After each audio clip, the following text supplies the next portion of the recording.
I know he is your hero, but what does he do? Anything? He writes. What does he write? I have never heard of his name. Because his personality, and that of several others like him, is absorbed into a huge WE, namely, the impalpable entity called The Present, a social and literary review. Is he only a reviewer? Only, Elfie? Why, I can tell you, it is a fine thing to be on the staff of The Present. Finer than being a novelist considerably. That's a hit at me, and my poor Court of Kellyan Castle. No, Elfriede, he whispered, I didn't mean that. I mean that he is really a literary man of some eminence, and not altogether a reviewer. He writes things of a higher class than reviews, though he reviews a book occasionally. His ordinary productions are social and ethical essays. All that The Present contains, which is not literary reviewing. I admit, he must be talented if he writes for The Present. We have it sent to us irregularly. I want Papa to be a subscriber, but he's so conservative. Now, the next point in this, Mr. Knight. I suppose he is a very good man. An excellent man. I shall try to be his intimate friend some day. But aren't you now? No, not so much as that, replied Stephen, as if such a supposition were extravagant. You see, it was in this way.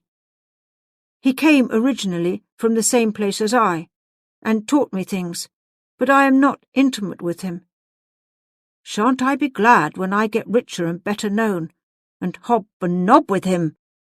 Stephen's eyes sparkled. A pout began to shape itself upon Elfriede's soft lips. You think always of him, and like him better than you do me. No, indeed, Elfriede. The feeling is different quite.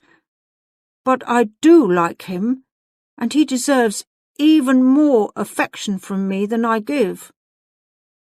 You are not nice now, and you make me as jealous as possible, she exclaimed perversely.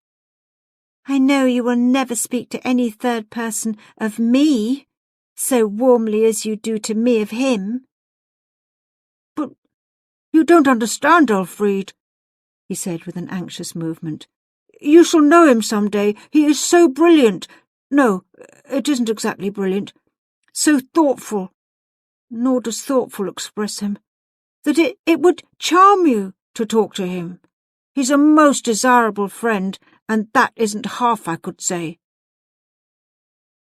I don't care how good he is. I don't want to know him, because he comes between me and you. You think of him night and day, ever so much more than of anybody else. And when you're thinking of him, I am shut out of your mind. No, dear Elfriede, I love you dearly. And I don't like you to tell me so warmly about him when you are in the middle of loving me. Stephen, suppose that I and this man Knight of yours were both drowning, and you could only save one of us. Yes, the stupid old proposition. Which would I save? Well, which? Not me. Both of you, he said, pressing her pendant hand. No, that won't do. Only one of us. I cannot say. I don't know. It is disagreeable, quite a horrid idea to have to handle. Aha! I know. You would save him and let me drown. And I don't care about your love. She had endeavoured to give a playful tone to her words, but the latter speech was rather forced in its gaiety. At this point in the discussion, she trotted off to turn a corner which was avoided by the footpath, the road and the path reuniting at a point a little further on. On again making her appearance, she continually managed to look in a direction away from him, and left him in the cool shade of her displeasure. Stephen was soon beaten at this game of indifference.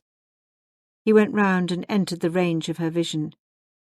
"Are you offended, Elfie? Why don't you talk?" "Save me, then, and let that Mr. Clever of yours drown. I hate him." "Now, which would you?" "Really, Elfriede, you should not press such a hard question. It's ridiculous." "Then I won't be alone with you any more. Unkind to wound me so." She laughed at her own absurdity, but persisted. "Come, Elfie, let's make it up and be friends." "Say you would save me then, and let him drown." "I would save you and him too." "And let him drown. Come, or you don't love me," she teasingly went on. "And let him drown," he ejaculated despairingly. "There, now I am yours," she said, and a woman's flush of triumph lit her eyes. "Only one earring, miss, as I am alive," said Unity, on their entering the hall. With a face expressive of wretched misgiving, Elfriede's hand flew like an arrow to her ear. "There!" she exclaimed to Stephen, looking at him with eyes full of reproach. "Oh, I quite forgot indeed. If I'd only remembered," he answered, with a conscience-stricken face. She wheeled herself round and turned into the shrubbery. Stephen followed. "If you had told me to watch anything, Stephen, I should have religiously done it," she capriciously went on, as soon as she heard him behind her. "Forgetting is forgivable." "Well, you will find it, if you want me to respect you and be engaged to you when we've asked Papa." She considered a moment, and added more seriously, "I know now where I dropped it, Stephen. It was on the cliff. I remember a faint sensation of some change about me, but I was too absent to think of it then. And that's where it is now, and you must go and look there." "I'll go at once." And he strode away up the valley, under a broiling sun and amid the death-like silence of early afternoon. He ascended, with giddy-paced haste, the windy range of rocks to where they had sat, felt and peered about the stones and crannies, but Elfride's stray jewel was nowhere to be seen. Next, Stephen slowly retraced his steps, and, pausing at a crossroad to reflect a while, he left the plateau and struck downwards across some fields in the direction of Endlestowe House. He walked along the path by the river without the slightest hesitation as to its bearing, apparently quite familiar with every inch of the ground. As the shadows began to lengthen and the sunlight to mellow, he passed through 2 wicket gates and drew near the outskirts of Endlestowe Park. The river now ran along under the park fence, previous to entering the grove itself a little further on. Here stood a cottage, between the fence and the stream, on a slightly elevated spot of ground round which the river took a turn. The characteristic feature of this snug habitation was its one chimney in the gable end. Its squareness of form, disguised by a huge cloak of ivy which had grown so luxuriantly and extended so far from its base as to increase the apparent bulk of the chimney to the dimensions of a tower. Some little distance from the back of the house rose the park boundary, and over this were to be seen the sycamores of the grove, making slow inclinations to the just awakening air. Stephen crossed the little wood bridge in front, went up to the cottage door, and opened it without knock or signal of any kind. Exclamations of welcome burst from some person or persons when the door was thrust ajar, followed by the scrape of chairs on a stone floor as if pushed back by their occupiers in rising from a table. The door was closed again, and nothing could now be heard from within save a lively chatter and the rattle of plates.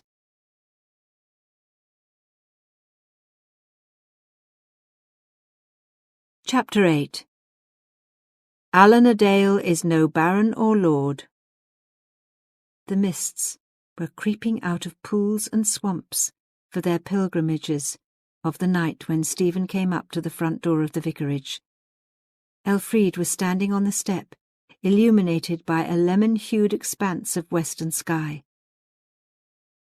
You never have been all this time looking for that earring? She said anxiously. Oh, no, and I have not found it. Never mind. Though I am much vexed, they are my prettiest. But, Stephen, whatever have you been doing? Where have you been? I have been so uneasy. I feared for you, knowing not an inch of the country. I thought, suppose he's fallen over the cliff. But now I am inclined to scold you for frightening me so. I must speak to your father now, he said rather abruptly. I have so much to say to him, and to you, Elfriede. Will what you have to say endanger this nice time of ours? And is it that same shadowy secret you allude to so frequently? And will it make me unhappy? Possibly. She breathed heavily and looked around as if for a prompter. Put it off till tomorrow, she said. He involuntarily sighed too. No, it must come tonight. Where is your father, Elfriede? Somewhere in the kitchen garden, I think, she replied. That is his favourite evening retreat. I will leave you now. Say all that's to be said, do all there is to be done. Think of me, waiting anxiously for the end. And she re-entered the house.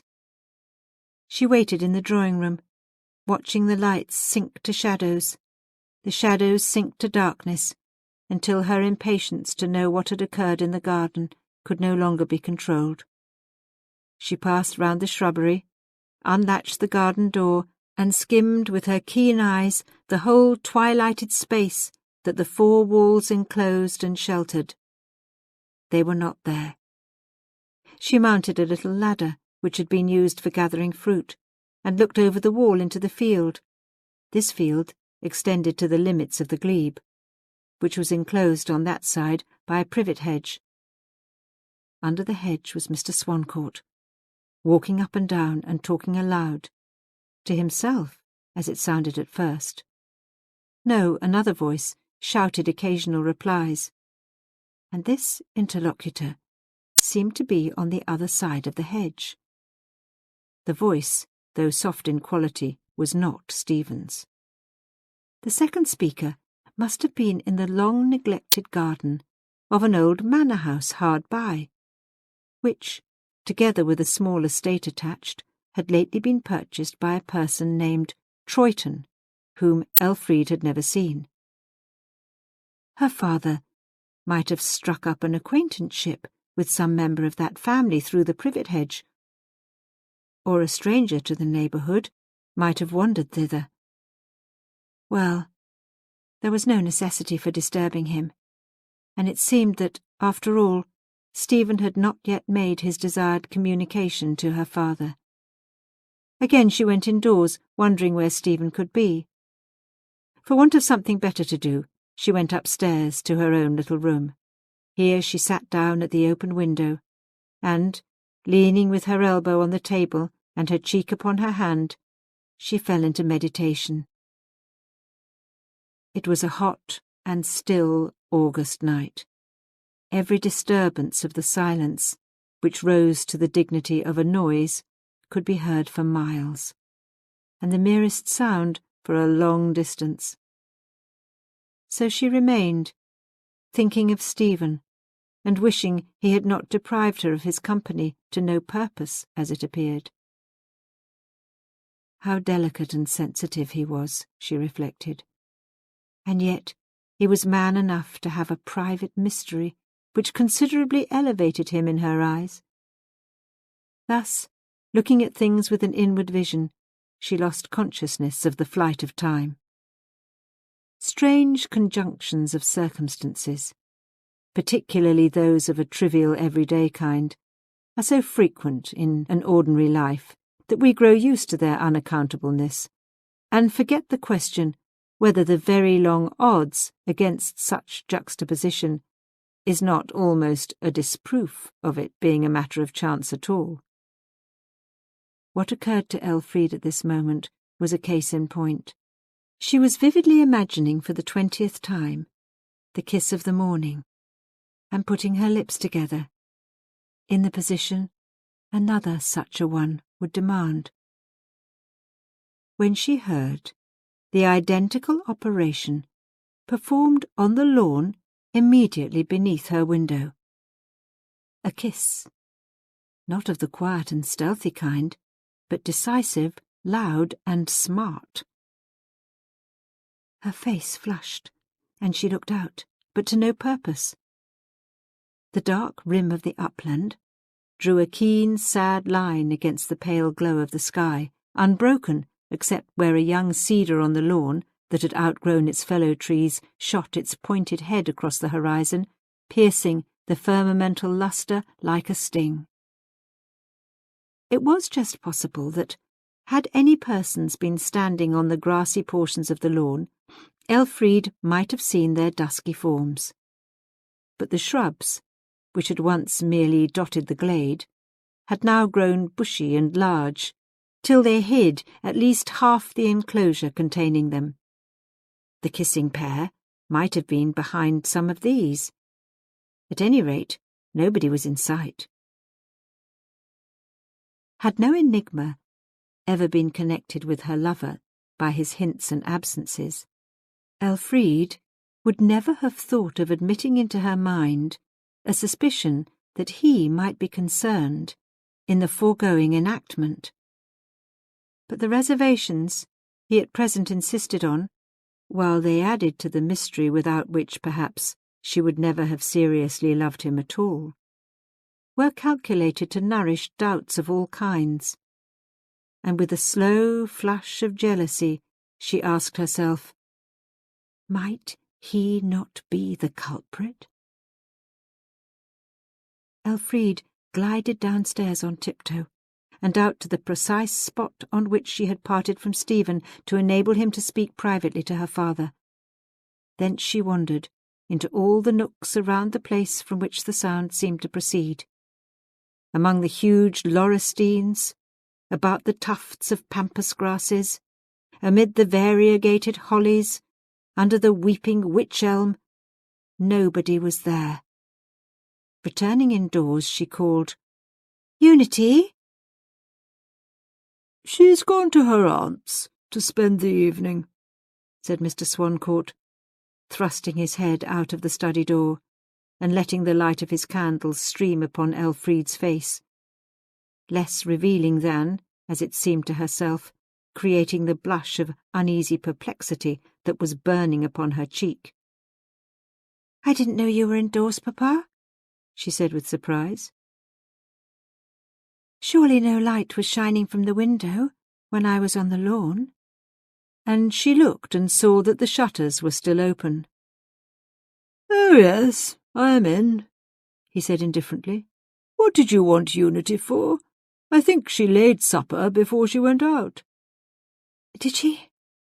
I have not been to see. I didn't want her for that." Elfriede scarcely knew, now that a definite reason was required, what that reason was. Her mind for a moment strayed to another subject, unimportant as it seemed. The red ember of a match was lying inside the fender, which explained that why she had seen no rays from the window was because the candles had only just been lighted. "I'll come directly," said the vicar. "I thought you were out somewhere with Mr. Smith." Even the inexperienced Elfriede could not help thinking that her father must be wonderfully blind if he failed to perceive what was the nascent consequence of herself and Stephen being so unceremoniously left together. Wonderfully careless, if he saw it and did not think about it. Wonderfully good, if, as seemed to her by far the most probable supposition, he saw it, and thought about it, and approved of it. These reflections were cut short by the appearance of Stephen, just outside the porch, silvered about the head and shoulders with touches of moonlight that had begun to creep through the trees. "Has your trouble anything to do with a kiss on the lawn?" she asked abruptly, almost passionately. "Kiss on the lawn?" "Yes," she said imperiously now. "I didn't comprehend your meaning, nor do I now exactly. I certainly have kissed nobody on the lawn, if that is really what you want to know, Elfriede." "You know nothing about such a performance?" "Nothing whatever. What makes you ask?" "Don't press me to tell. It is nothing of importance. And, Stephen, you have not yet spoken to Papa about our engagement?" "No," he said regretfully. "I could not find him directly, and then I went on thinking so much of what you said about objections, refusals, bitter words possibly, ending our happiness, that I resolved to put it off till tomorrow. That gives us one more day of delight of a tremulous kind." "Yes, but it would be improper to be silent too long, I think," she said in a delicate voice, which implied that her face had grown warm. "I want him to know we love, Stephen. Why did you adopt as your own my thought of delay?" "I will explain, but I want to tell you of my secret first, to tell you now. It is 2 or 3 hours yet to bedtime. Let us walk up the hill to the church." Elfriede passively assented, and they went from the lawn by a side wicket and descended into the open expanse of moonlight which streamed around the lonely edifice on the summit of the hill. The door was locked. They turned from the porch and walked hand in hand to find a resting place in the churchyard. Stephen chose a flat tomb, showing itself to be newer and whiter than those around it, and sitting down himself, gently drew her hand towards him. "No, not there," she said. "Why not here?" "A mere fancy. But never mind." And she sat down. "Elfie, will you love me, in spite of everything that may be said against me?" "Oh, Stephen, what makes you repeat that so continually and so sadly? You know I will." "Yes, indeed," she said, drawing closer.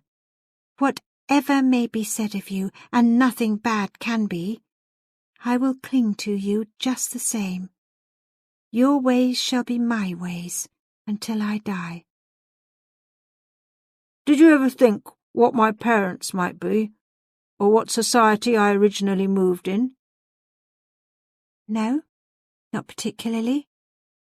I have observed 1 or 2 little points in your manners which are rather quaint, no more. I suppose you have moved in the ordinary society of professional people." "Supposing I have not, that none of my family have a profession except me?" "I don't mind. What you are only concerns me." "Where do you think I went to school? I mean, to what kind of school?" "Dr. Somebody's Academy?" she said simply. "No, to a dame school originally, then to a national school." "Only to those? Well, I love you just as much, Stephen. Dear Stephen," she murmured tenderly. "I do indeed. And why should you tell me these things so impressively? What do they matter to me?"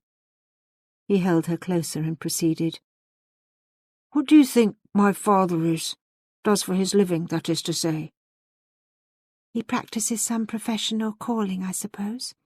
"No, he is a mason." "A Freemason?" "No, a cottager and a journeyman mason." Elfriede said nothing at first. After a while she whispered, "That is a strange idea to me. But never mind. What does it matter? But aren't you angry with me for not telling you before? No, not at all. Is your mother alive? Yes. Is she a nice lady? Very. The best mother in the world. Her people had been well-to-do yeomen for centuries, but she was only a dairymaid. Oh, Stephen, came from her in whispered exclamation. She continued to attend to a dairy long after my father married her, pursued Stephen, without further hesitation. And I remember very well how, when I was very young, I used to go to the milking, look on at the skimming, sleep through the churning, and make believe I helped her. Ah, that was a happy time enough. No, never. Not happy. Yes, it was. I don't see how happiness could be, where the drudgery of dairy work had to be done for a living. The hands red and chapped, and the shoes clogged. Stephen, I do own that it seems odd to regard you in the light of having been so rough in your youth and done menial things of that kind. Stephen withdrew an inch or two from her side. But I do love you just the same, she continued, getting closer under his shoulder again. And I don't care anything about the past. And I see that you are all the worthier for having pushed on in the world in such a way.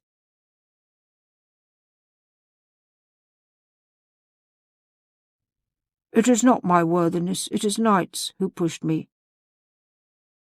Ah, always he, always he. Yes, and properly so. Now, Elfried, you see the reason of his teaching me by letter. I knew him years before he went to Oxford, but I had not got far enough in my reading for him to entertain the idea of helping me in classics till he left home. Then I was sent away from the village, and we very seldom met. But he kept up this system of tuition by correspondence with the greatest regularity. I will tell you all the story, but not now. There is nothing more to say now, beyond giving places, persons, and dates.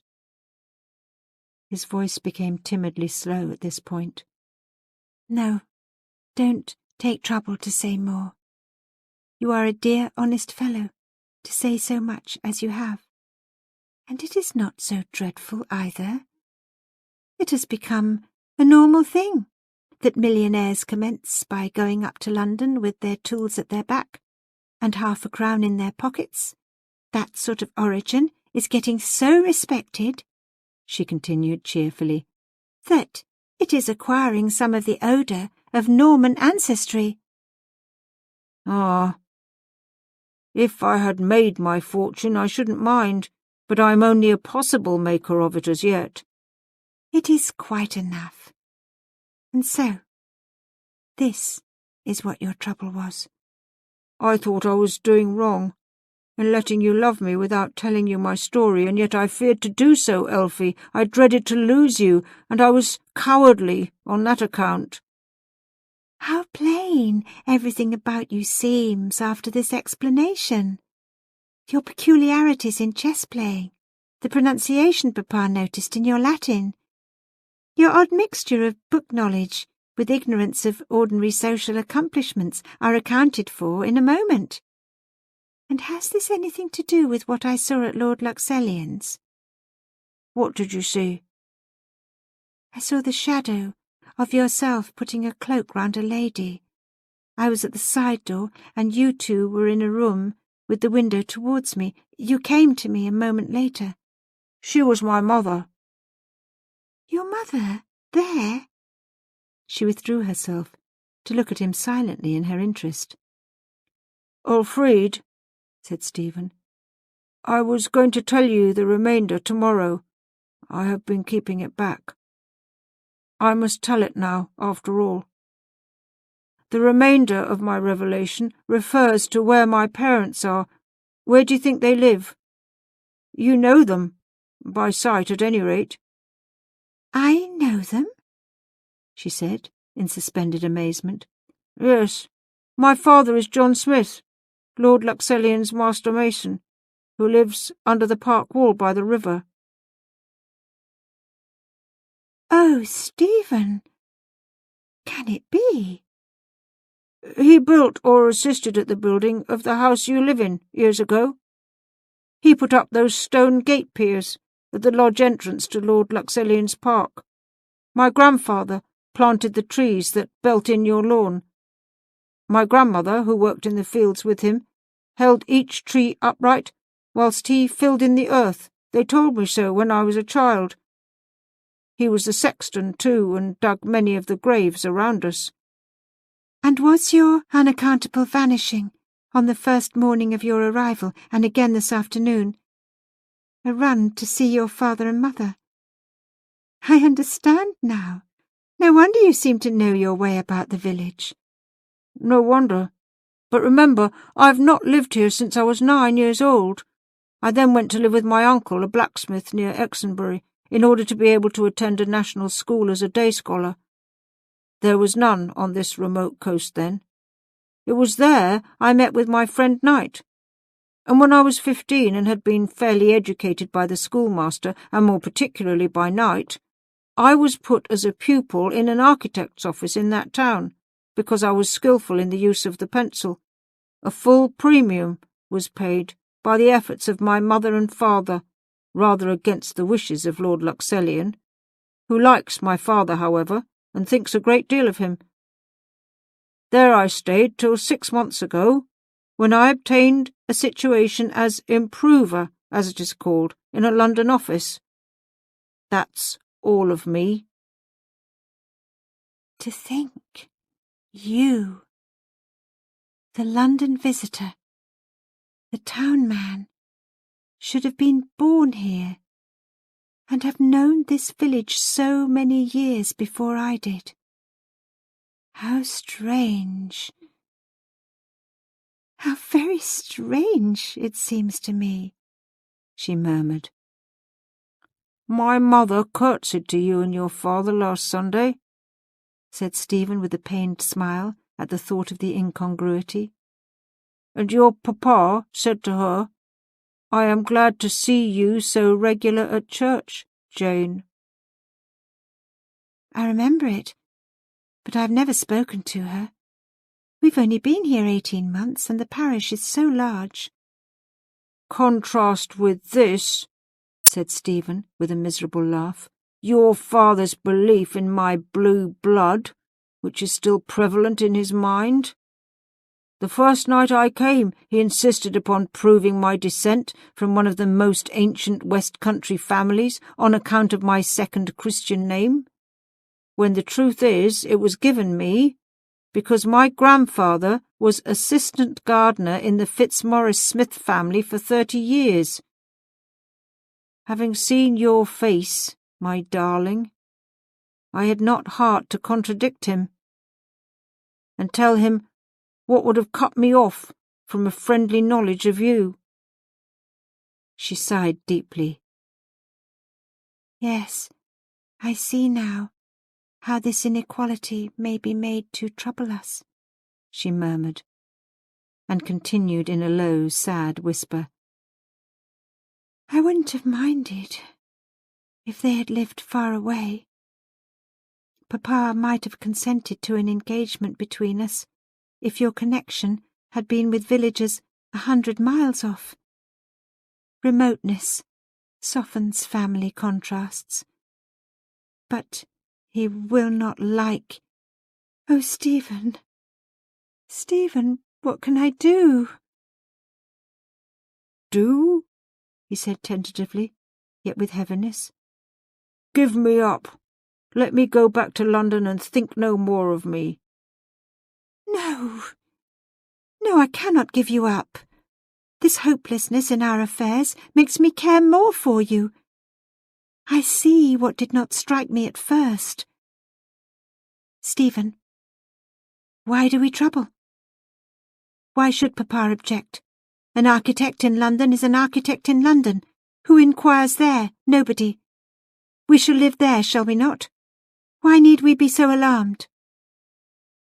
And, Elfie, said Stephen, his hopes kindling with hers, Knight thinks nothing of my being only a cottager's son.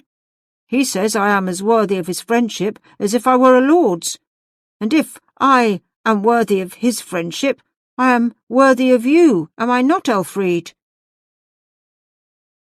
I not only have never loved anybody but you, she said instead of giving an answer, but I have not even formed a strong friendship such as you have for Knight. I wish you hadn't. It diminishes me. Now, Elfried, you know better, he said wooingly.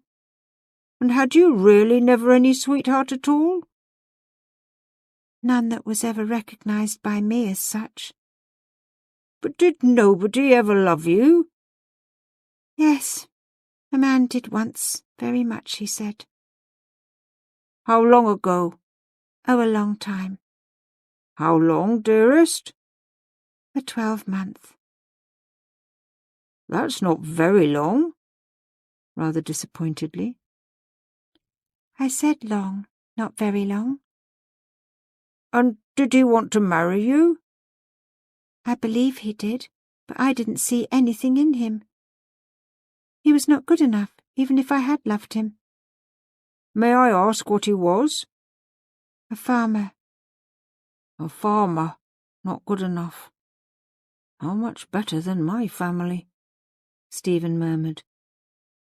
Where is he now? He continued to Elfried. Here. Here? What do you mean by that? I mean that he is here. Where here? Under us. He is under this tomb. He is dead, and we are sitting on his grave. Elfie, said the young man, standing up and looking at the tomb. How odd and sad that revelation seems. It quite depresses me for the moment. Stephen, I didn't wish to sit here, but you would do so. You never encouraged him? Never. By look, word or sign, she said solemnly. He died of consumption and was buried the day you first came. Let us go away. I don't like standing by him, even if you never loved him. He was before me.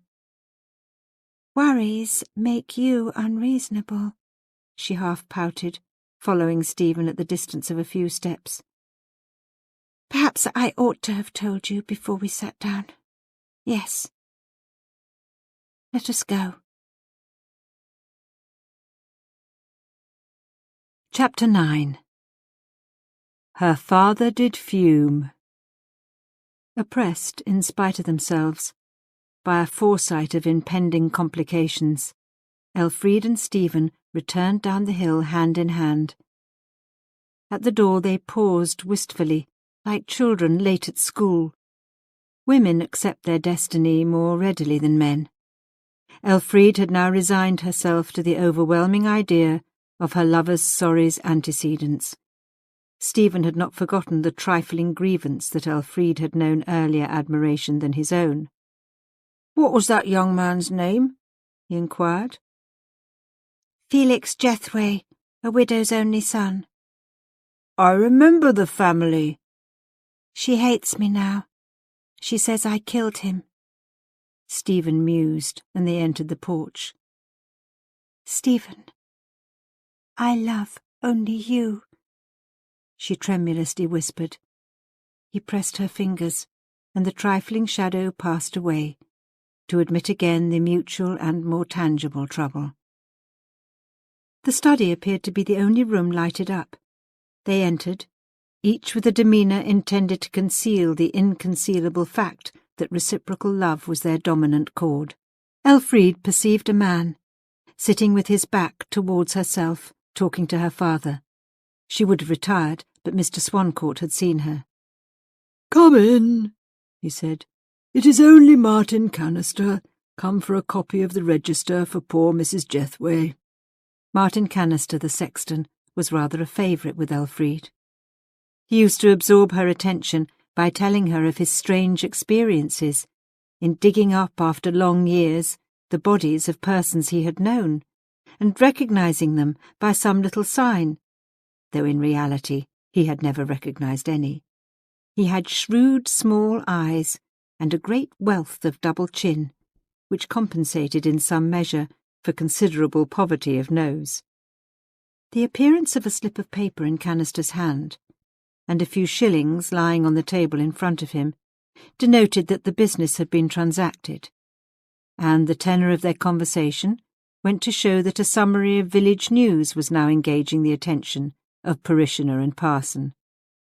Mr. Canister stood up and touched his forehead over his eye with his finger, in respectful salutation of Elfriede, gave half as much salute to Stephen, whom he, in common with other villagers, had never for a moment recognised, then sat down again and resumed his discourse. "Where'd I got on to, sir?" "To driving the pile," said Mr. Swancourt. "The pile 'twas.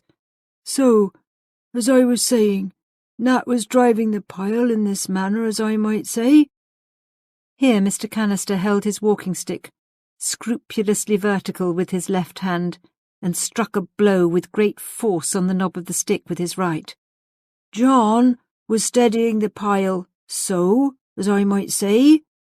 Here he gave the stick a slight shake, and looked firmly in the various eyes around, to see that before proceeding further his listeners well grasped the subject at that stage. "Well, when Nat had struck some half a dozen blows more upon the pile, stopped for a second or two. John, thinking he had done the striking, put his hand upon the top of the pile to gie in a pull and see if it were firm in the ground." Mr. Canister spread his hand over the top of the stick, completely covering it with his palm. "Well, so to speak, Nat hadn't meined to stop striking, and when John had put his hand upon the pile, the beetle—" "Oh, dreadful!" said Elfriede. "The beetle was already coming down, you see, sir. Nat just caught sight of his hand, but couldn't stop the blow in time. Down came the beetle upon poor John Smith's hand, and squashed un to a pummy." "Dear me, dear me, poor fellow," said the vicar, with an intonation like the groans of the wounded in a pianoforte performance of the Battle of Prague. "John Smith, the master mason?" cried Stephen hurriedly. "Aye, no other, and a better-hearted man God Almighty never made. Is he so much hurt?"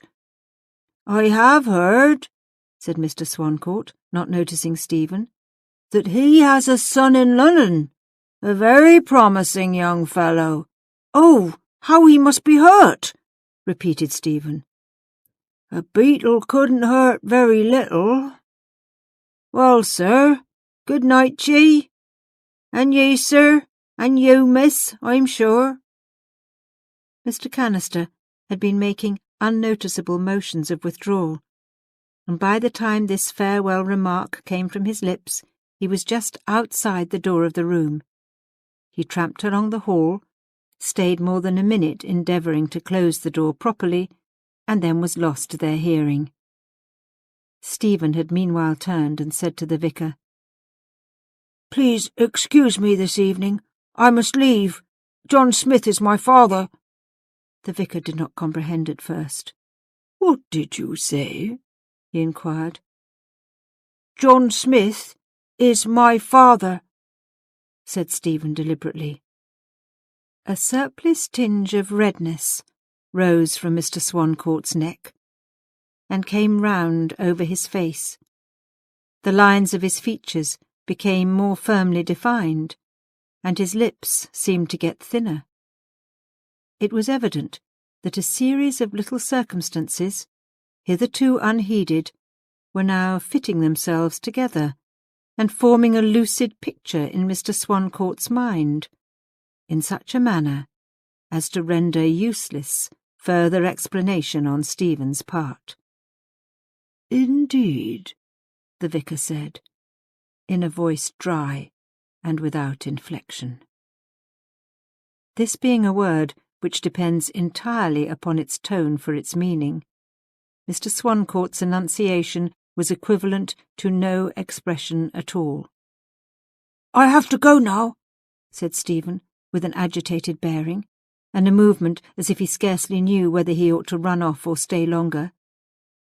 "On my return, sir, will you kindly grant me a few minutes' private conversation?" "Certainly.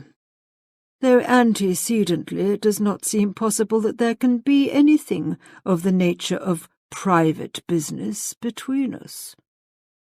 Mr. Swancourt put on his straw hat, crossed the drawing-room into which the moonlight was shining, and stepped out of the French window into the veranda. It required no further effort to perceive what, indeed reasoning might have foretold, as the natural colour of a mind whose pleasures were taken amid genealogies, good dinners, and patrician reminiscences, that Mr. Swancourt's prejudices were too strong for his generosity, and that Stephen's moments as his friend and equal were numbered, or had even now ceased. Stephen moved forward, as if he would follow the vicar, then as if he would not, and in absolute perplexity whether to turn himself, went awkwardly to the door. Elfriede followed lingeringly behind him. Before he had receded 2 yards from the doorstep, Unity and Anne the housemaid came home from their visit to the village. "Have you heard anything about John Smith? The accident is not so bad as was reported, is it?" said Elfriede, intuitively. "Oh, no. The doctor says it is only a bad bruise." "I thought so," cried Elfriede gladly. "He says that, although Nat believes he did not check the beetle as it came down, he must have done so without knowing it, checked it very considerably too, for the full blow would have knocked his hand abroad, and in reality it is only made black and blue like." "How thankful I am," said Stephen. The perplexed Unity looked at him, with her mouth rather than with her eyes. "That will do, Unity," said Elfriede magisterially, and the 2 maids passed on. "Elfriede, do you forgive me?" said Stephen with a faint smile. "No man is fair in love."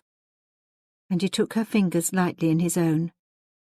With her head thrown sideways, in the Greuze attitude, she looked a tender reproach at his doubt and pressed his hand. Stephen returned the pressure threefold, then hastily went off to his father's cottage by the wall of Endlestow Park. "Elfriede, what have you to say to this?" inquired her father, coming up immediately Stephen had retired. With feminine quickness, she grasped at any straw that would enable her to plead his cause. "He had told me of it," she faltered, "so that it is not a discovery in spite of him. He was just coming in to tell you." "Coming to tell? Why hadn't he already told? I object as much, if not more, to his underhand concealment of this than I do to the fact itself. It looks very much like his making a fool of me and of you too. You and he have been about together, and corresponding together in a way I don't at all approve of, in a most unseemly way. You should have known how improper such conduct is. A woman can't be too careful not to be seen alone with I don't know whom." "You saw us, Papa, and have never said a word." "My fault, of course, my fault. What the deuce could I be thinking of? He, a villager's son, and we Swancourts, connections of the Luxellians. We have been coming to nothing for centuries, and now I believe we have got there. What shall I next invite here, I wonder?" Elfriede began to cry at this very unpropitious aspect of affairs.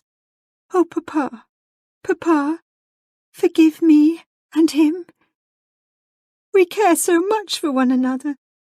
Papa, oh, so much. And what he was going to ask you is, if you will allow of an engagement between us, till he is a gentleman as good as you. We're not in a hurry, dear Papa. We don't want in the least to marry now, not until he is richer. Only will you let us be engaged, because I love him so, and he loves me?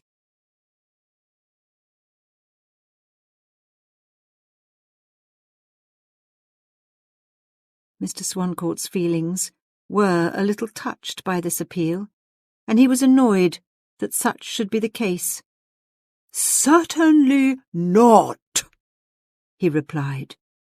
He pronounced the inhibition lengthily and sonorously, so that the not sounded like not. No, no, no. Don't say it. Pho, a fine story. It is not enough that I have been deluded and disgraced by having him here, the son of one of my village peasants. But now I am to make him my son-in-law. Heavens above us! Are you mad, Elfried?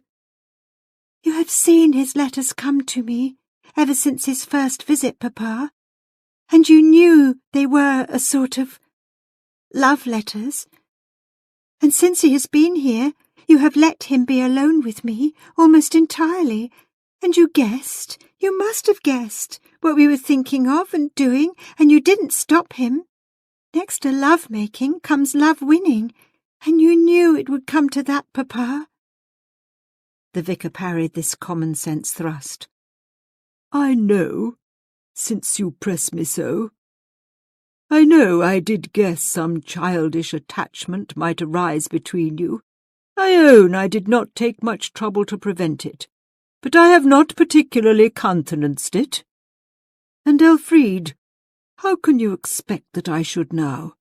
It is impossible. No father in England would hear of such a thing. But he is the same man, Papa. The same in every particular. And how can he be less fit for me than he was before? He appeared a young man with well-to-do friends and a little property. But having neither, he is another man. You inquired nothing about him? I went by Hubie's introduction. He should have told me. So should the young man himself, of course he should. I consider it a most dishonourable thing to come into a man's house like a treacherous I don't know what. But he was afraid to tell you, and so should I have been. He loved me too well to like to run the risk. And as to speaking of his friends on his first visit, I don't see why he should have done so at all. He came here on business. It was no affair of ours who his parents were. And then he knew that if he told you, he would never be asked here, and would perhaps never see me again, and he wanted to see me. Who can blame him for trying by any means to stay near me? Girl he loves. All is fair in love. I've heard you say so yourself, Papa, and you yourself would have done just as he has, so would any man. And any man, on discovering what I have discovered, would also do as I do and mend my mistake, that is, get shot of him again as soon as the laws of hospitality will allow. But Mr. Swancourt then remembered that he was a Christian. I would not for the world seem to turn him out of doors, he added, but I think he will have the tact to see that he cannot stay long after this with good taste. He will, because he's a gentleman. See how graceful his manners are, Elfried went on, though perhaps Stephen's manners, like the feats of Euryalus, owed their attractiveness in her eyes rather to the attractiveness of his person than to their own excellence. Aye, anybody can be what you call graceful, if he lives a little time in a city and keeps his eyes open, and he might have picked up his gentlemanliness by going to the galleries of theatres and watching stage drawing-room manners. He reminds me of one of the worst stories I ever heard in my life." "What story was that?" "Oh, no, thank you. I wouldn't tell you such an improper matter for the world." "If his father and mother had lived in the north or east of England," gallantly persisted Elfriede, though her sobs began to interrupt her articulation, "anywhere but here, you would have only regarded him and not them. His station would have been what his profession makes it, and not fixed by his father's humble position at all, whom he never lives with now. Though John Smith has saved lots of money and is better off than we are, they say, or he couldn't have put his son to such an expensive profession, and it is clever and honourable of Stephen to be the best of his family." "Yes, let a beast be lord of beasts, and his crib shall stand at the king's mess." "You insult me, Papa!" she burst out. "You do! You do! He is my own Stephen! He is!" "That may or may not be true, Elfriede," returned her father, again uncomfortably agitated in spite of himself. "You confuse future probabilities with present facts. What the young man may be with what he is. We must look at what he is, not what an improbable degree of success in his profession may make him. The case is this: the son of a working man in my parish who may or may not be able to buy me up. A youth who is not yet advanced so far into life as to have any income of his own deserving the name, and therefore, of his father's degree as regards station, wants to be engaged to you.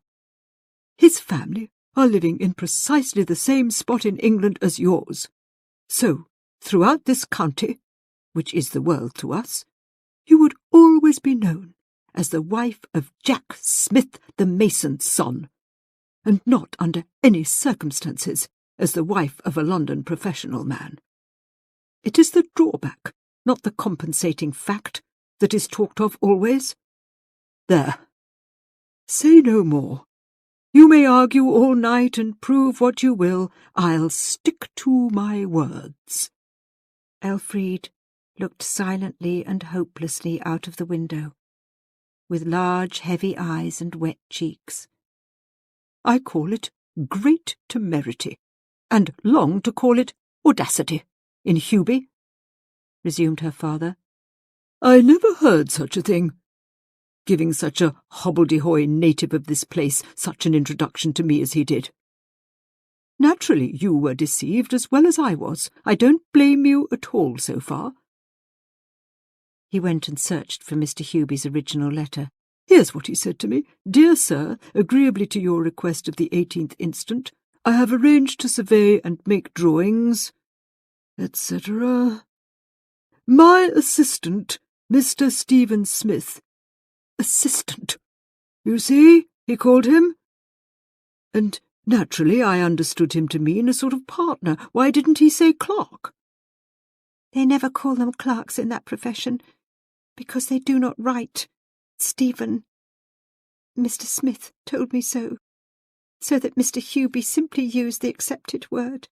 "Let me speak, please, Elfriede. My assistant, Mr. Stephen Smith, will leave London by the early train tomorrow morning. Many thanks for your proposal to accommodate him.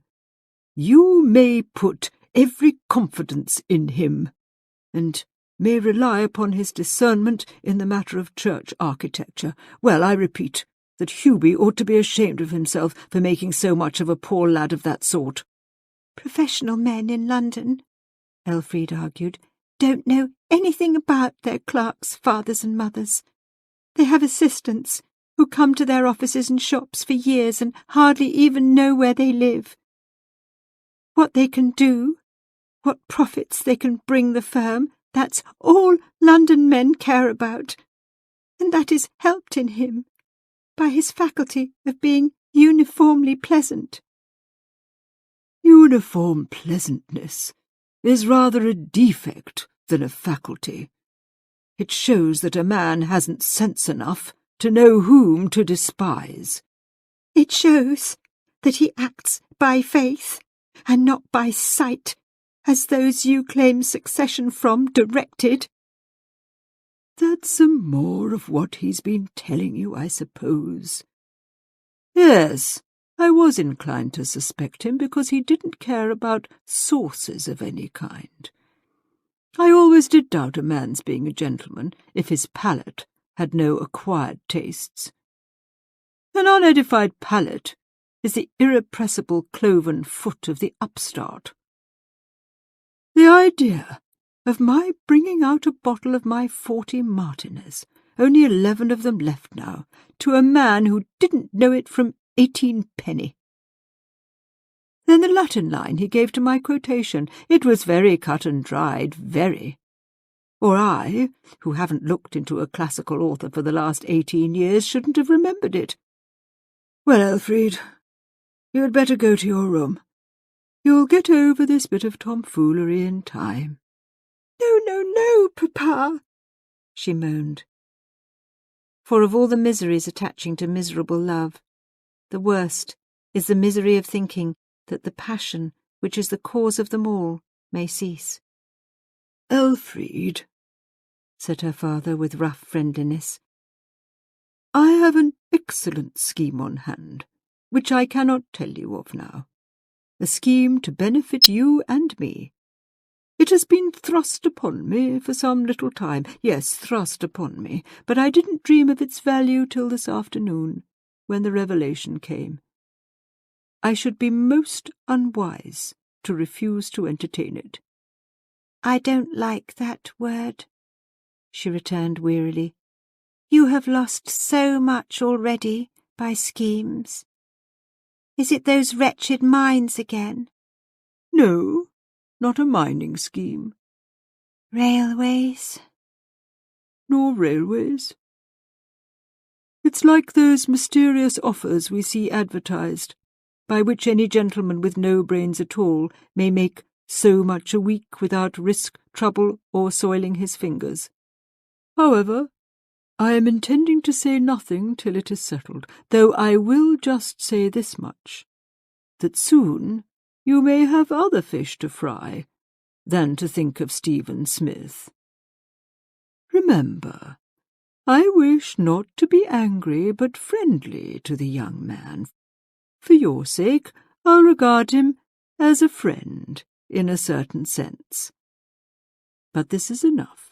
In a few days you will be quite my way of thinking. There now, go to your bedroom. Unity shall bring you up some supper. I wish you not to be here when he comes back.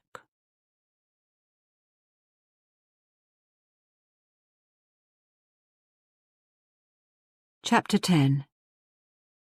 Beneath the shelter of an aged tree. Stephen retraced his steps towards the cottage he had visited only 2 or 3 hours previously.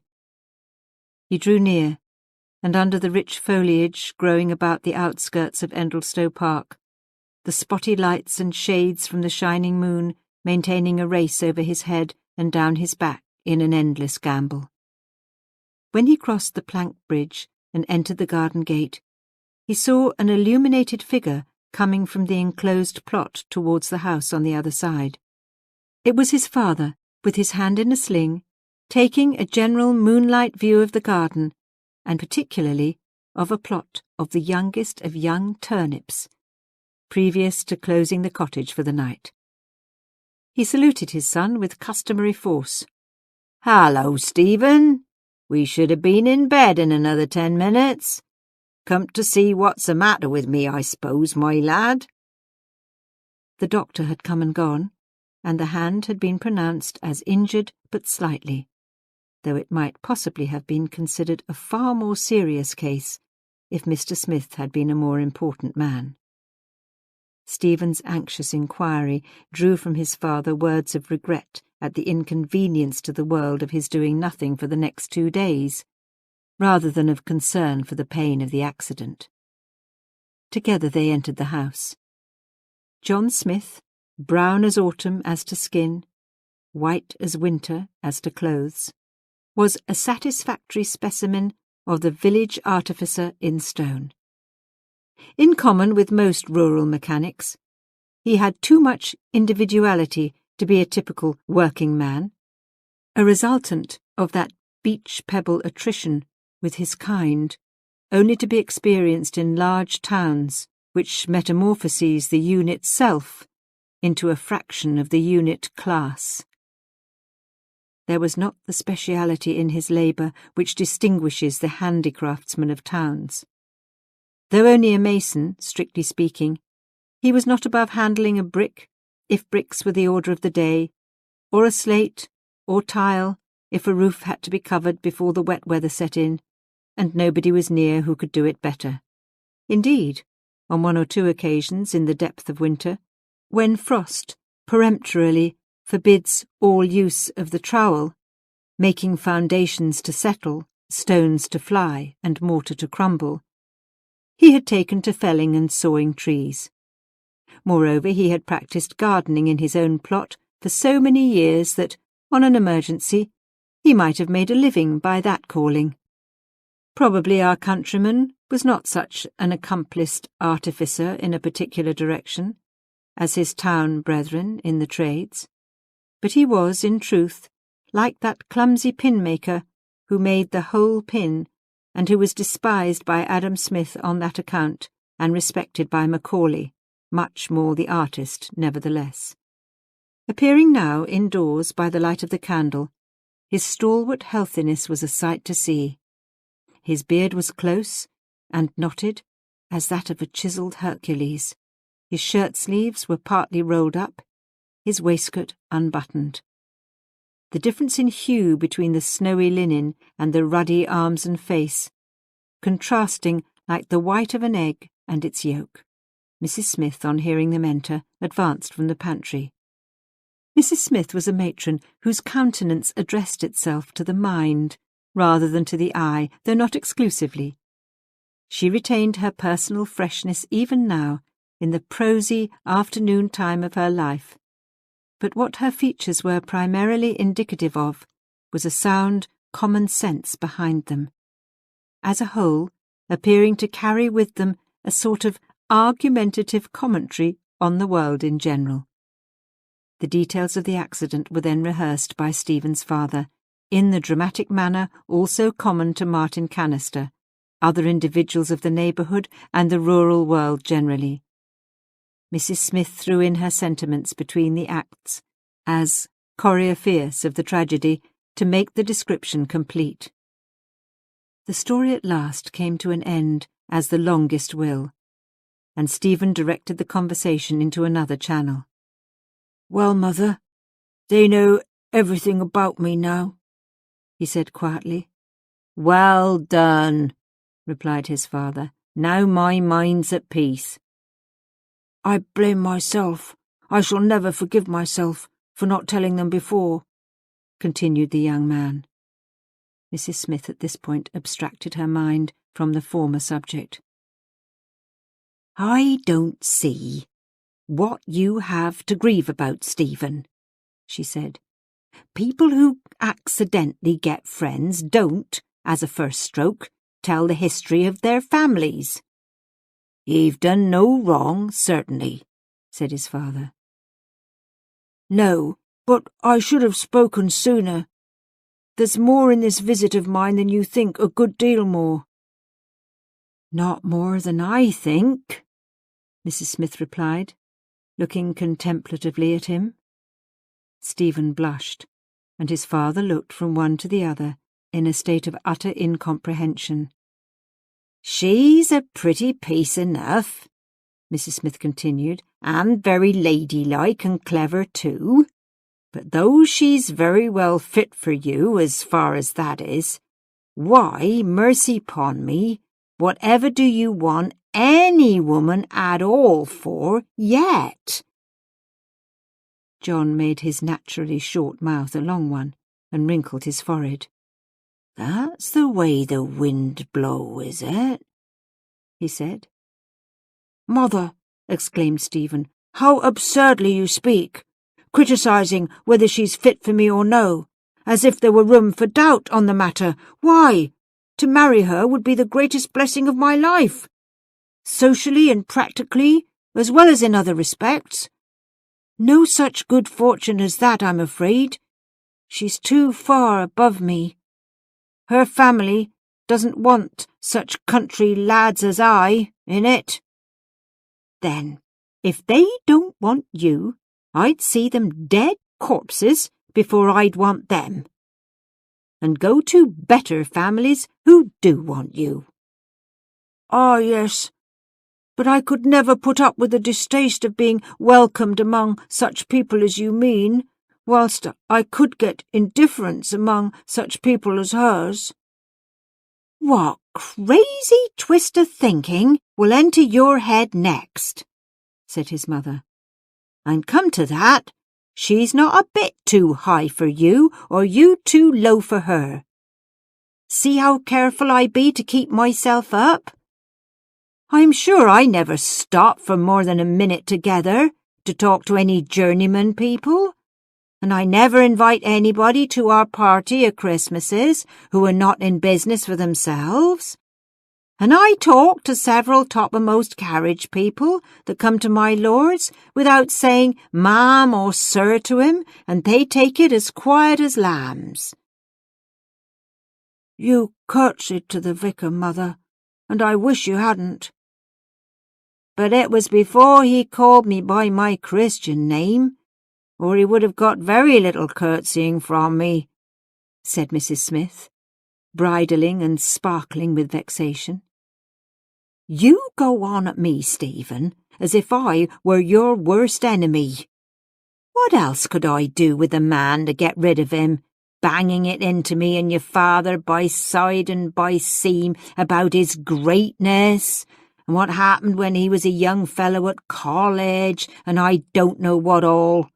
The tongue on and flopping round his mouth like a mop rag round a dairy. That a did, didn't he, John?" "That's about the size o't," replied her husband. "Every woman nowadays," resumed Mrs. Smith, "if she marry at all, must expect a father-in-law of a rank lower than her father. The men have gone up so, and the women have stood still. Every man you meet is more the damned than his father, and you are just level wi' her." "That's what she thinks herself." "It only shows her sense. I knew she was after 'ee, Stephen, I knew it." "After me? Good Lord, what next?" "And I really must say again that you ought not to be in such a hurry, and wait for a few years. You might go higher than a bankrupt parson's girl then." "The fact is, mother," said Stephen impatiently, "you don't know anything about it. I shall never go higher, because I don't want to, nor should I if I live to be 100. As to you saying that she's after me, I don't like such a remark about her, for it implies a scheming woman, and a man worth scheming for, both of which are not only untrue, but ludicrously untrue of this case. Isn't it so, father?"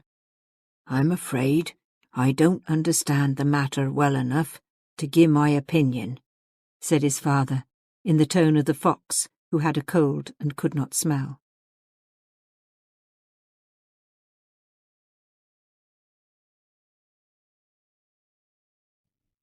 "She couldn't have been very backward, anyhow, considering the short time you've known her," said his mother. "Well, I think that 5 years hence you'll be plenty young enough to think of such things. And really, she can very well afford to wait, and will too, take my word. Living down in an out-of-step place like this, I'm sure she ought to be very thankful that you took notice of her. She'd most likely have died an old maid if you hadn't turned up." "All nonsense," said Stephen, but not aloud. "A nice little thing she is," Mrs. Smith went on, in a more complacent tone, now that Stephen had been talked down. "There's not a word to say against her, I'll own. I see her sometimes, decked out like a horse, going to fair, and I admire her for it. The perfect little lady. But people can't help their thoughts, and if she'd learnt to make figures instead of letters when she was at school, 'twould have been better for her pocket. For as I said, there never were worse times for such as she than now." "Now, mother," said Stephen, with smiling deprecation. "But I will," said his mother with asperity. "I don't read the papers for nothing, and I know men all move up a stage by marriage. Men of her class, that is. Parsons marry squires' daughters, squires marry lords' daughters, lords marry dukes' daughters, dukes marry queens' daughters. All stages of gentlemen mate a stage higher, and the lowest stage of gentlewomen are left single or marry out of their class."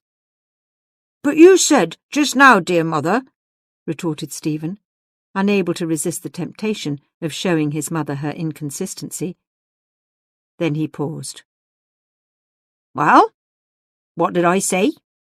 And Mrs. Smith prepared her lips for a new campaign. Stephen, regretting that he had begun, since a volcano might be the consequence, was obliged to go on.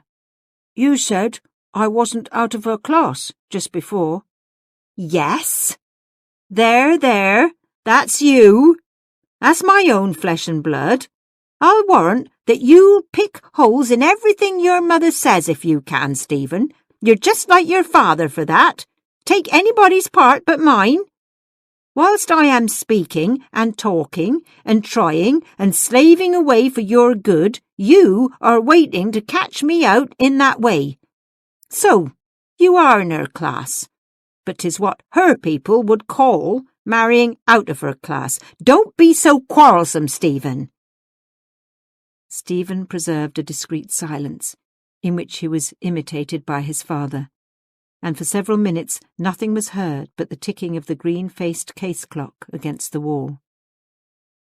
"I'm sure," added Mrs. Smith, in a more philosophic tone, and as a terminative speech, "if there'd been so much trouble to get a husband in my time as there is in these days, when you must make a God Almighty of a man to get into you, I'd have trod clay for bricks before I'd ever have lowered my dignity to marry, or there's no bread in 9 loaves."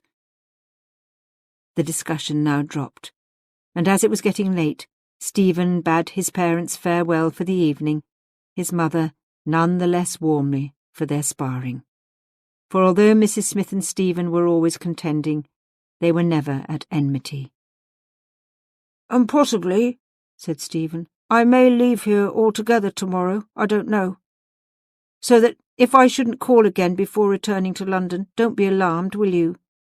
"But didn't you come for a fortnight?" said his mother. "And haven't you a month's holiday altogether?" "They are going to turn you out, then?" "Not at all. I may stay longer. I may go.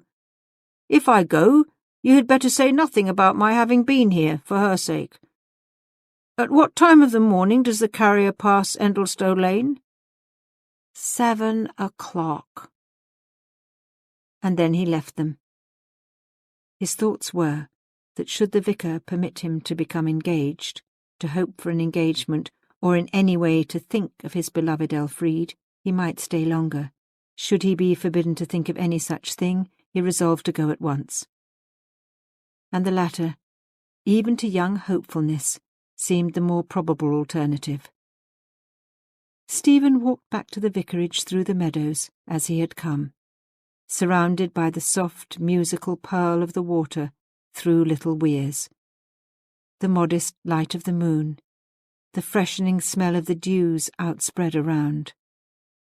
It was a time when mere seeing is meditation, and meditation peace. Stephen was hardly philosopher enough to avail himself of nature's offer. His constitution was made up of very simple particulars, was one which, rare in the springtime of civilizations, seems to grow abundant as a nation gets older, individuality fades and education spreads. That is, his brain had extraordinary receptive powers, and no great creativeness, quickly acquiring any kind of knowledge he saw around him, and having a plastic adaptability more common in woman than in man.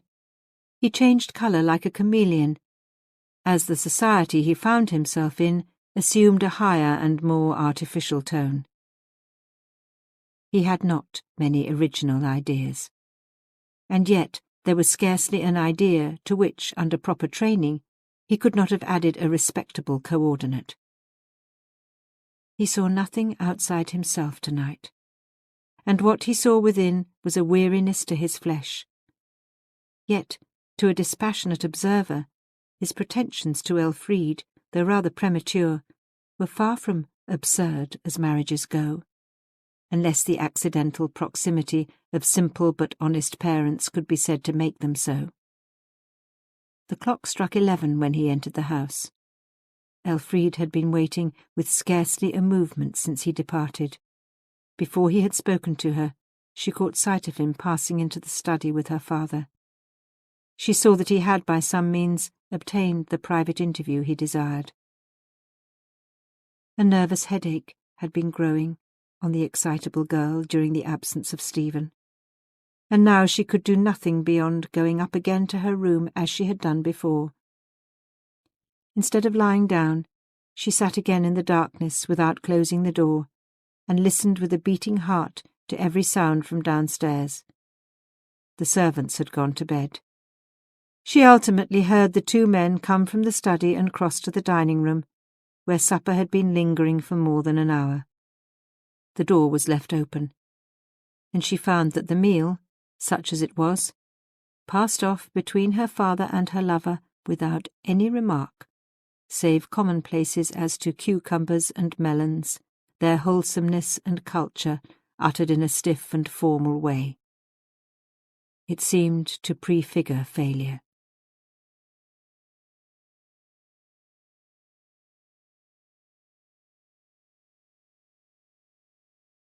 Shortly afterwards, Stephen came upstairs to his bedroom, and was almost immediately followed by her father, who also retired for the night. Not inclined to get a light, she partly undressed and sat on the bed, where she remained in pained thought for some time, possibly an hour. Then rising to close her door, previously to fully unrobing, she saw a streak of light shining across the landing. Her father's door was shut, and he could be heard snoring regularly. The light came from Stephen's room, and the slight sounds also coming thence emphatically denoted what he was doing. In the perfect silence she could hear the closing of a lid and the clicking of a lock. He was fastening his hat-box. Then the buckling of straps and the click of another key.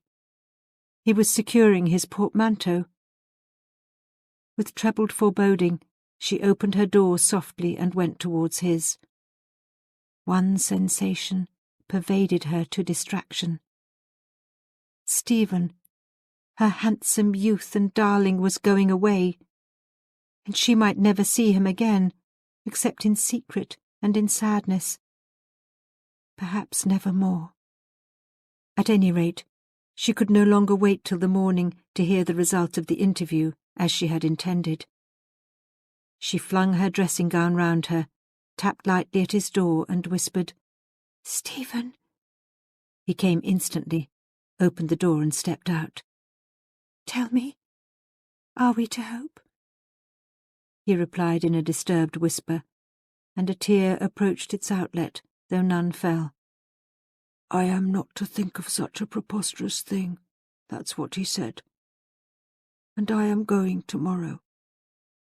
I should have called you up to bid you goodbye." "But he didn't say you were to go." Oh, Stephen, he didn't say that. No, not in words, but I cannot stay. Oh, don't go. Do come and let us talk. Let us come down to the drawing room for a few minutes. He will hear us here. She preceded him down the staircase, with the taper light in her hand, looking unnaturally tall and thin in the long dove-coloured dressing-gown she wore. She did not stop to think of the propriety or otherwise of this midnight interview under such circumstances. She thought that the tragedy of her life was beginning, and, for the first time almost, felt that her existence might have a grave side, the shade of which enveloped and rendered invisible the delicate gradations of custom and punctilio. Elfriede softly opened the drawing-room door, and they both went in. When she had placed the candle on the table, he enclosed her with his arms, dried her eyes with his handkerchief, and kissed their lids. Stephen, it is over. Happy love is over. And there is no more sunshine now. I will make a fortune and come to you and have you. Yes, I will. Papa will never hear of it. Never, never. You don't know him. I do. He is either biased in favour of a thing or prejudiced against it. Argument is powerless against either feeling. No, I won't think of him so, said Stephen. If I appear before him some time hence, as a man of established name, he will accept me. I know he will. He is not a wicked man. No, he is not wicked. But you say some time hence, as if it were no time. To you, among bustle and excitement, it will be comparatively a short time, perhaps. Oh, to me, it will be its real length trebled. Every summer will be a year, autumn a year, winter a year. Oh, Stephen! And you may forget me. Forget. That was and is the real sting of waiting to fond-hearted woman. The remark awoke in Stephen the converse fear. You, too, may be persuaded to give me up, when time has made me fainter in your memory.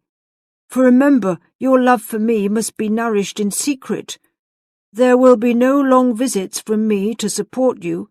Circumstances will always tend to obliterate me. Stephen, she said, filled with her own misgivings, and unheeding his last words. There are beautiful women where you live. Of course, I know there are. And they may win you away from me. Her tears came visibly as she drew a mental picture of his faithlessness. And it won't be your fault, she continued, looking into the candle with doleful eyes. No. You will think that our family don't want you, and get to include me with them. And there will be a vacancy in your heart, and some others will be let in. I could not. I would not, Elfie. Do not be so full of forebodings. Oh, yes, they will, she replied. And you will look at them, not caring at first, and then you will look and be interested, and after a while you will think, they know all about city life and assemblies and coteries and the manners of the titled. And poor little Elfie, with all the fuss that's made about her having me, doesn't know about anything but a little house and a few cliffs and a space of sea far away. And then you'll be more interested in them. And they'll make you have them instead of me, on purpose to be cruel to me because I am silly, and they are clever and hate me, and I hate them too. Yes, I do. Her impulsive words had power to impress him, at any rate, with the recognition of the uncertainty of all that is not accomplished. And worse than that general feeling, there of course remained the sadness which arose from the special features of his own case. However remote a desired issue may be, the mere fact of having entered the groove which leads to it cheers to some extent with a sense of accomplishment. Had Mr. Swancourt consented to an engagement of no less length than 10 years, Stephen would have been comparatively cheerful in waiting. They would have felt that they were somewhere on the road to Cupid's garden. But, with the possibility of a shorter probation, they had not as yet any prospect of the beginning.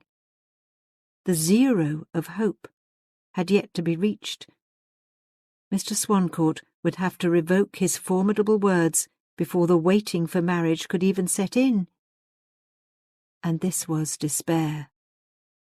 "I wish we could marry now," murmured Stephen, as an impossible fancy. "So do I," said she also, as if regarding an idle dream. "'Tis the only thing that ever does sweethearts good." "Secretly would do, would it not, Elfie?" "Yes, secretly would do, secretly would indeed be best," she said, and went on reflectively. "All we want is to render it absolutely impossible for any future circumstance to upset our future intention of being happy together. Not to begin being happy now." "Exactly," he murmured in a voice and manner the counterpart of hers. "To marry and part secretly, and live on as we are living now, merely to put it out of anybody's power to force you away from me, dearest." "Or you away from me, Stephen." "Or me from you. It is possible to conceive a force of circumstance strong enough to make any woman in the world marry against her will. No conceivable pressure up to torture or starvation can make a woman once married to her lover anybody else's wife." Now up to this point, the idea of an immediate secret marriage had been held by both as an untenable hypothesis, wherewith simply to beguile a miserable moment. During a pause which followed Stephen's last remark, a fascinating perception, then an alluring conviction, flashed along the brain of both.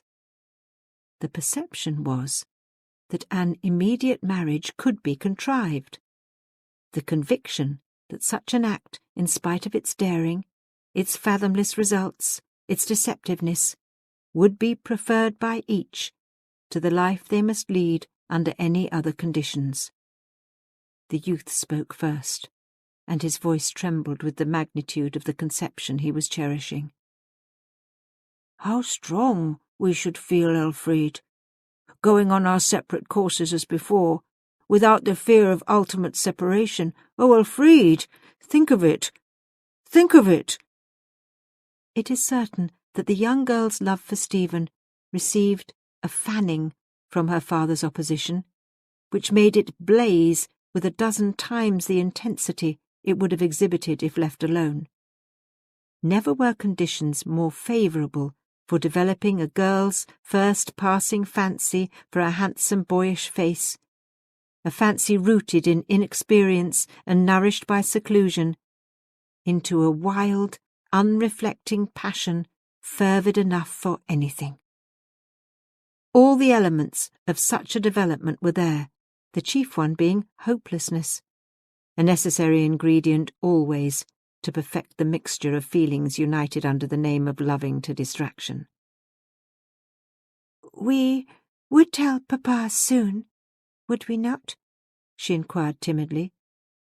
"Nobody else need know. He would then be convinced that hearts cannot be played with. Love encouraged be ready to grow. Love discouraged be ready to die at a moment's notice.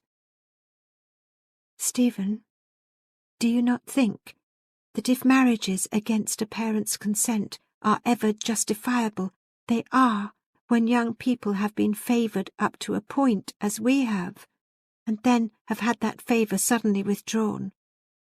"Yes. It is not as if we had from the beginning acted in opposition to your papa's wishes. Only think, Elfie, how pleasant he was towards me but 6 hours ago. He liked me, praised me, never objected to my being alone with you." "I believe he must like you now," she cried. "And if he found that you irremediably belong to me, he would own it and help you. Oh, Stephen, Stephen!" She burst out again, as the remembrance of his packing came afresh to her mind. "I cannot bear your going away like this. It is too dreadful. All I have been expecting, miserably killed within me like this." Stephen flushed hot with impulse. "I will not be a doubt to you. Thought of you shall not be a misery to me," he said. "We will be wife and husband before we part for long." She hid her face on his shoulder. "Anything to make sure," she whispered. "I did not like to propose it immediately," continued Stephen. "It seems to me now, like trying to catch you, a girl better in the world than I." "Not that indeed. And am I better in worldly station? What's the use of have-beens? We may have been something once, we are nothing now."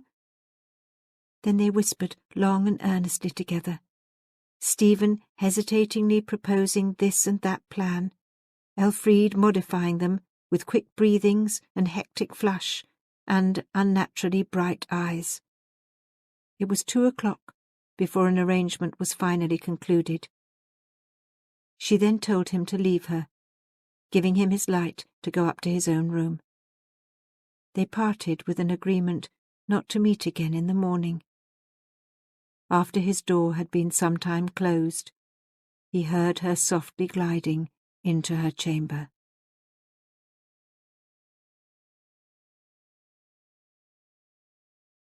Chapter 11. Journey's End in Lovers' Meeting. Stephen lay watching the Great Bear. Elfriede was regarding a monotonous parallelogram of window blind. Neither slept that night. Early the next morning, that is to say, 4 hours after their stolen interview, and just as the earliest servant was heard moving about, Stephen Smith went downstairs, portmanteau in hand. Throughout the night he had intended to see Mr. Swancourt again, but the sharp rebuff of the previous evening rendered such an interview particularly distasteful.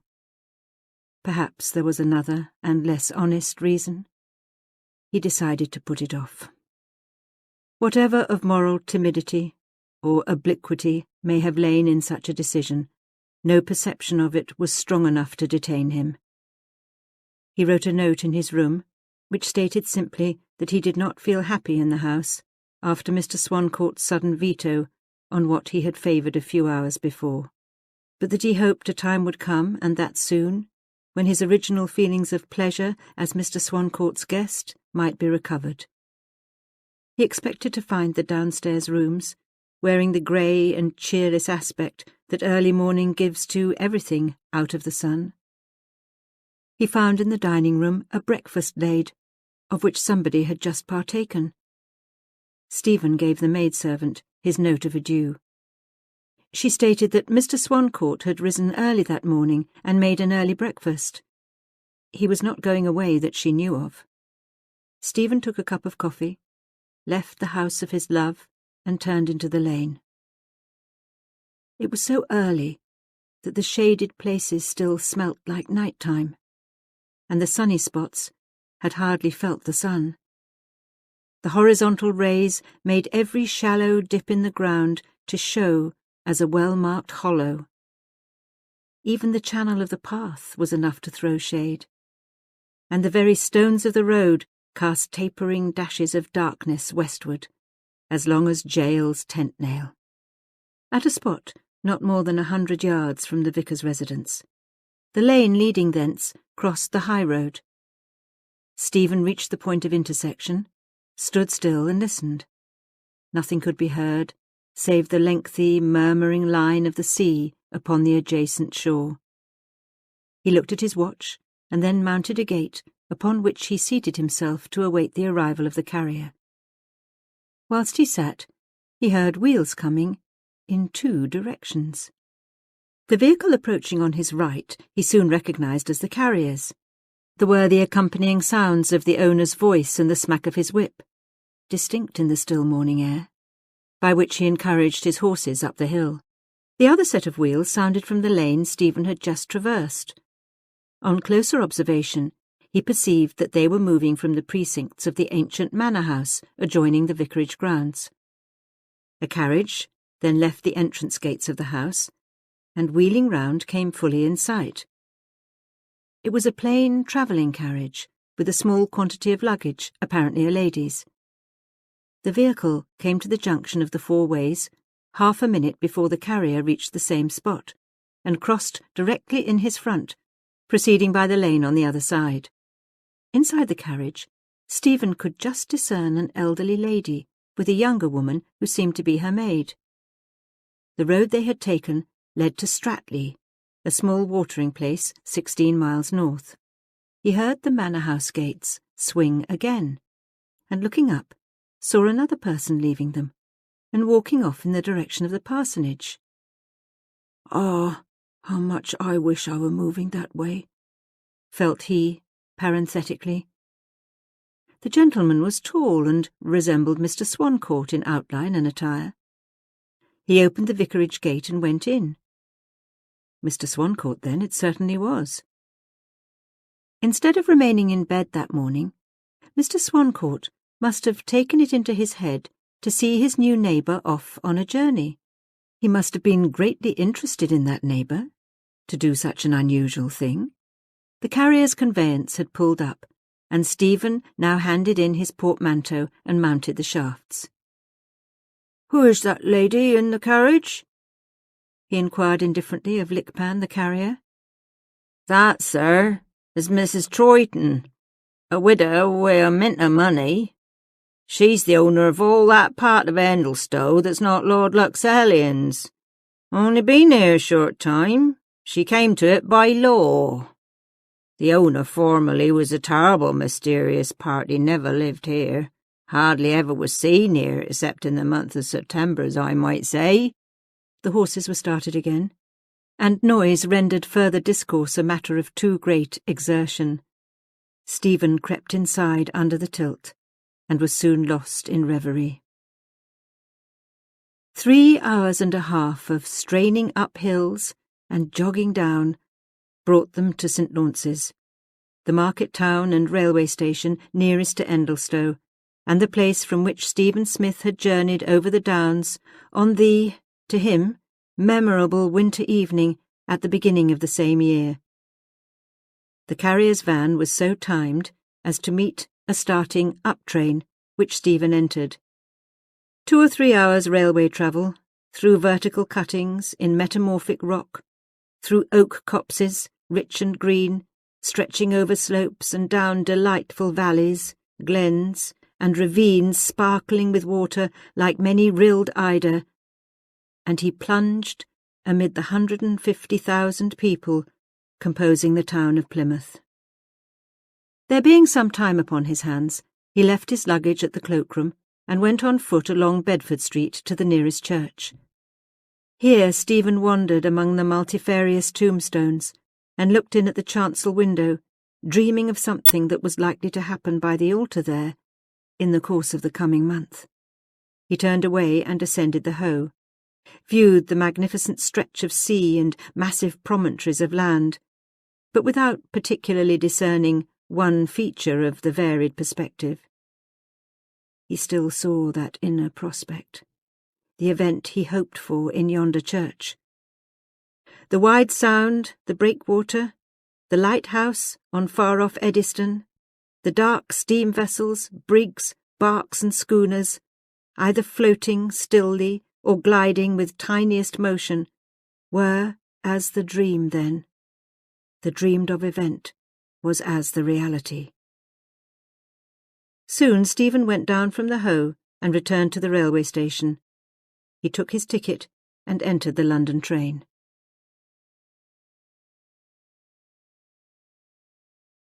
That day was an irksome time at Endlestowe Vicarage. Neither father nor daughter alluded to the departure of Stephen. Mr. Swancourt's manner towards her partook of the compunctious kindness that arises from a misgiving as to the justice of some previous act, either from lack of the capacity to grasp the whole coup d'oeil, or from a natural endowment for certain kinds of stoicism. Women are cooler than men in critical situations of the passive form.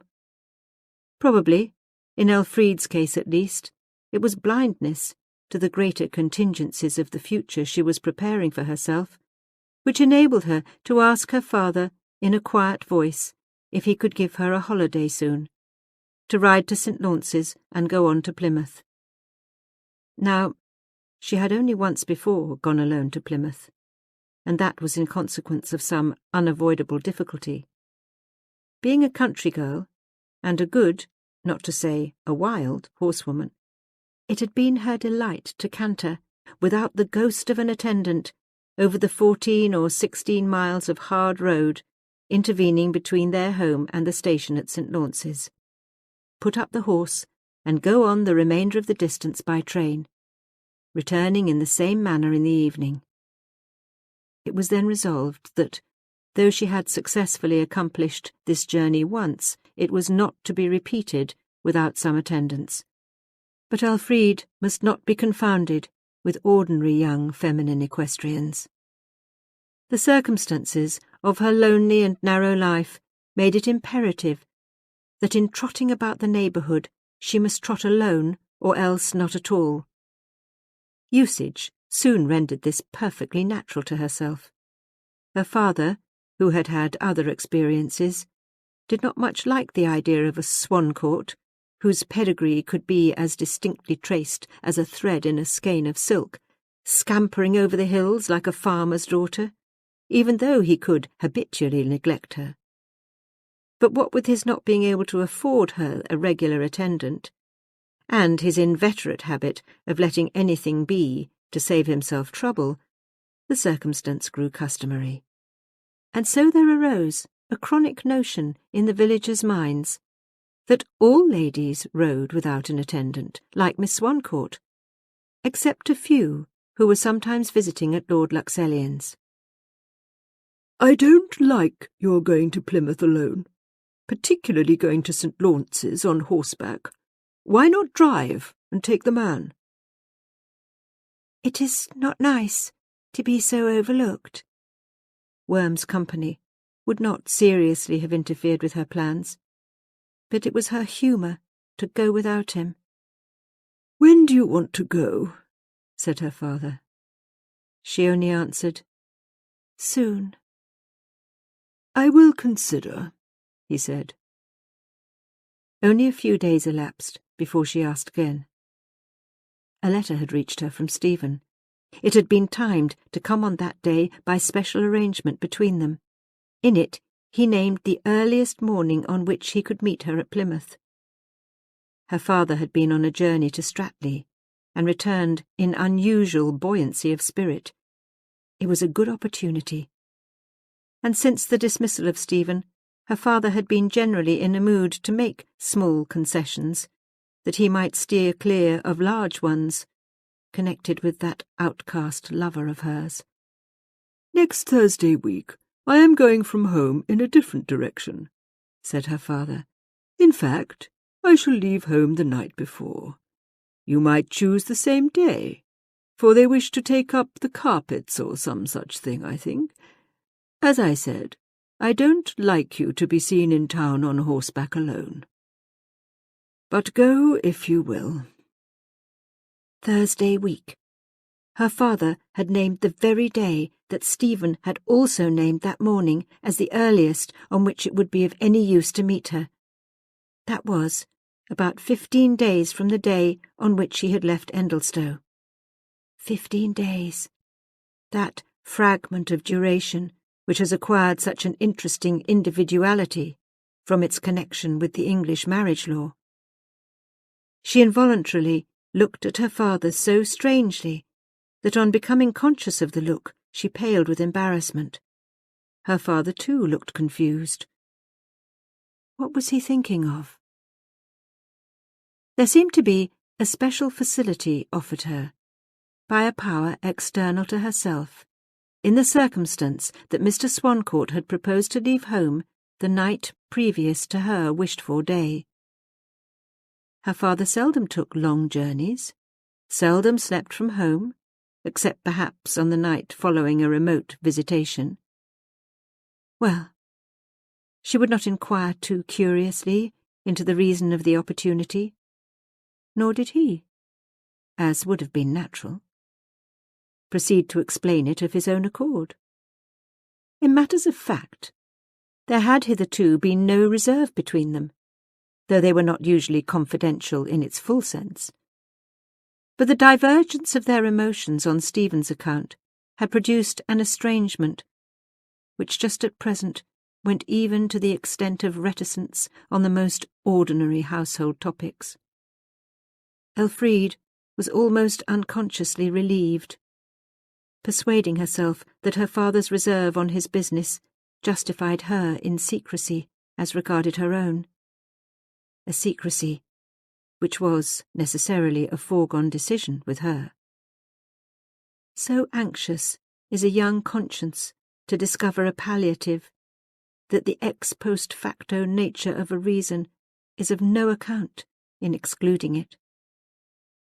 The intervening fortnight was spent by her mostly in walking by herself among the shrubs and trees, indulging sometimes in sanguine anticipations, more and far more frequently in misgivings. All her flowers seemed dull of hue. Her pets seemed to look wistfully into her eyes, as if they no longer stood in the same friendly relation to her as formerly. She wore melancholy jewellery, gazed at sunsets, and talked to old men and women. It was the first time that she had had an inner and private world apart from the visible one about her. She wished that her father, instead of neglecting her, even more than usual, would make some advance. Just one word. She would then tell all and risk Stephen's displeasure. Thus brought round to the youth again, she saw him in her fancy, standing, touching her, his eyes full of sad affection, hopelessly renouncing his attempt because she had renounced hers, and she could not recede.